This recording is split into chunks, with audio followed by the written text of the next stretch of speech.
quand nous prions Dieu, il faut le faire dans toute confiance, dans toute simplicité, parce que ce n'est pas un Dieu qui est au-delà du firmament. C'est un Dieu qui est en nous, qui est avec nous et qui veut demeurer avec nous. Alors, c'est la joie d'être enfant de Dieu. Parce que ce Père-là, c'est un Père qui nous porte, c'est un Père qui nous aime, et nous devons le prier pour entrer justement en communication avec lui, pour montrer notre amour. Il faudrait l'échange. Quand nous disons à quelqu'un nous l'aimons, eh bien, ça se manifeste par nos contacts, nos échanges, notre communication. Alors, on ne peut pas dire j'aime Dieu et on croise les bras. L'amour envers Dieu s'exprime davantage dans cet échange-là, dans cette communication, dans cette prière, ces méditations. De par notre baptême, nous sommes tous appelés à proclamer à temps et à contre-temps que Jésus est Christ et Seigneur. C'est pourquoi Foi et Télévision Chrétienne vous invite à faire parvenir votre don à l'adresse indiquée à l'écran. Nous vous remercions de votre grande générosité et de vos prières.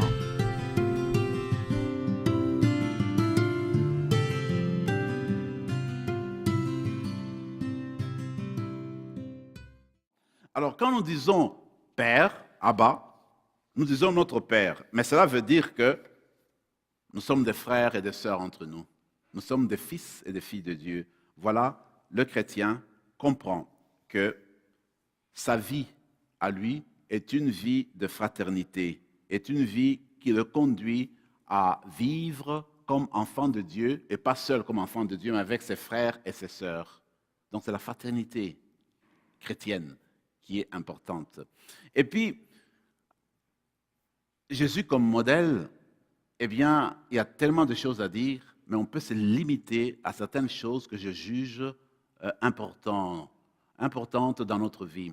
Regardez, quand on regarde, on pose le regard sur, encore une fois, le discours sur la montagne de Jésus, eh bien, lui va nous dire, eh bien, vous avez entendu qu'il a été dit, si quelqu'un vous injurie, eh bien, vous faites la même chose.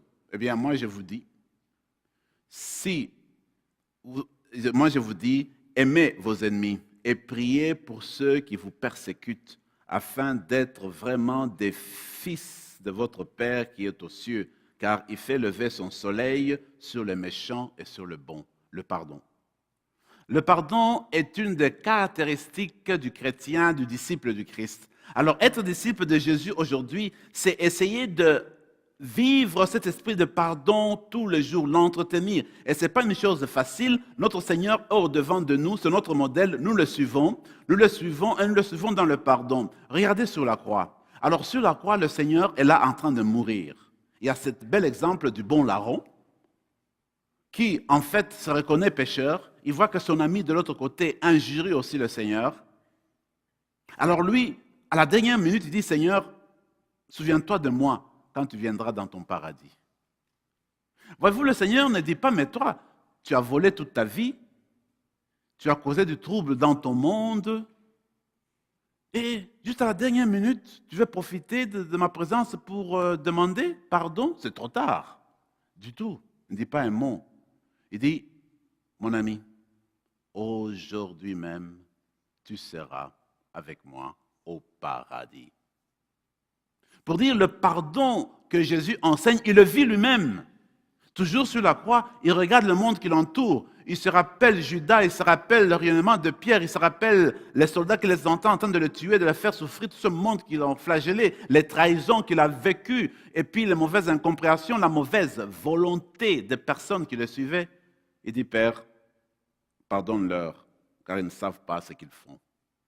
Voici donc le Seigneur Jésus, notre modèle, et ce modèle-là nous invite à pardonner de tout notre cœur. Et moi, je me dis toujours, le pardon est un acte divin. La personne qui pardonne est de Dieu. Parce que le pardon ne peut pas sortir du cœur humain.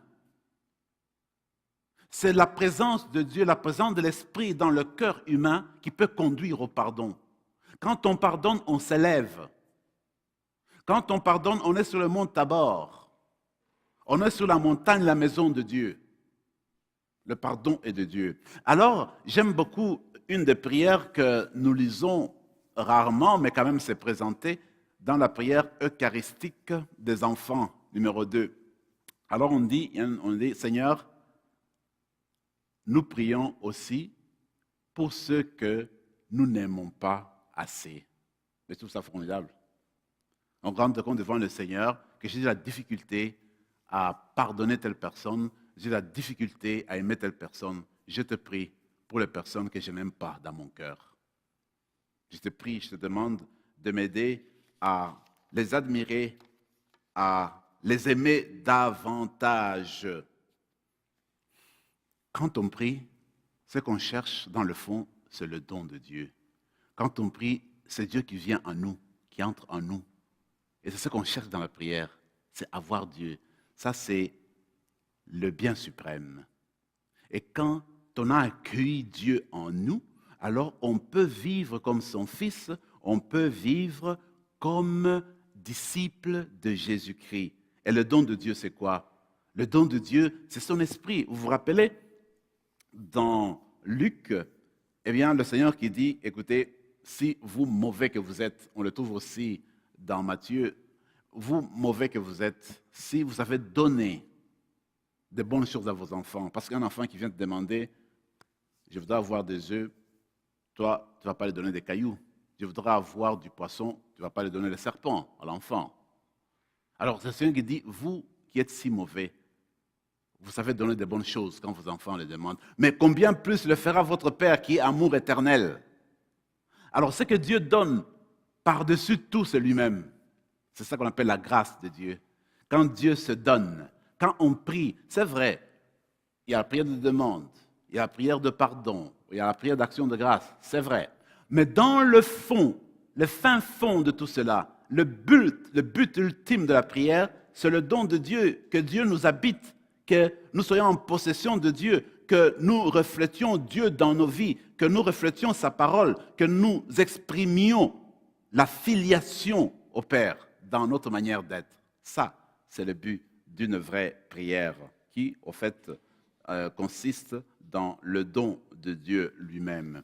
Voyez-vous, c'est comme ça qu'il faudrait voir les choses, qu'il faudrait comprendre notre état de disciples. Nous sommes des disciples de Jésus. Et les disciples de Jésus sont ceux-là qui posent des actes en accord avec la parole de Dieu. Et ce qu'il faut retenir, la parole de Dieu n'est pas séparée à Jésus-Christ.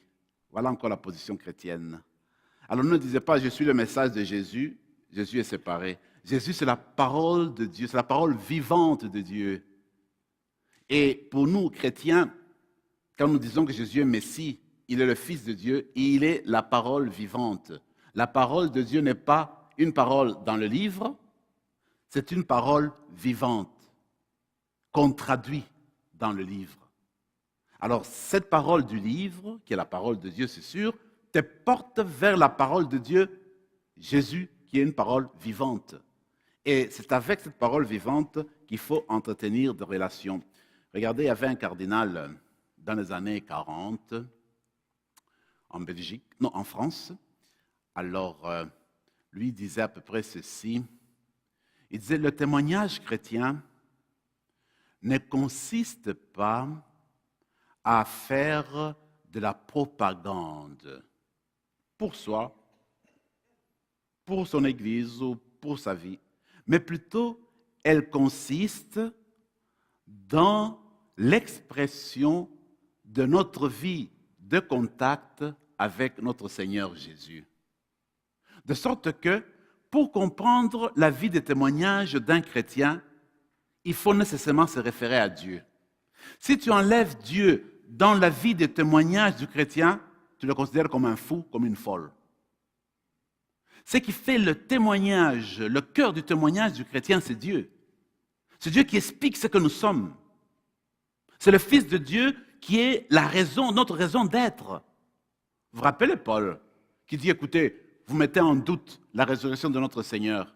Mais si le Seigneur Jésus n'est pas ressuscité, c'est que tout ce que nous faisons ici n'en vaut pas la peine. Tout est vain. Mais non, dit-il, le Seigneur Jésus-Christ est ressuscité. Voilà pourquoi nous sommes ici. C'est la raison d'être. de tout ce que nous faisons. La même chose pour les chrétiens, notre témoignage, tout ce que nous faisons, doit trouver sa base, sa raison d'être dans le Seigneur Jésus-Christ, dans la divinité de notre Seigneur Jésus-Christ. De telle sorte que quand nous regardons tout ce qui se passe dans l'Écriture, nous arrivons à traduire sa parole, que lui a résumée d'une manière exceptionnelle, disant finalement, s'il faut retenir la parole de Dieu, s'il faut retenir les commandements, retenons deux choses, l'amour pour Dieu et l'amour pour le prochain. Voilà, ça s'arrête là.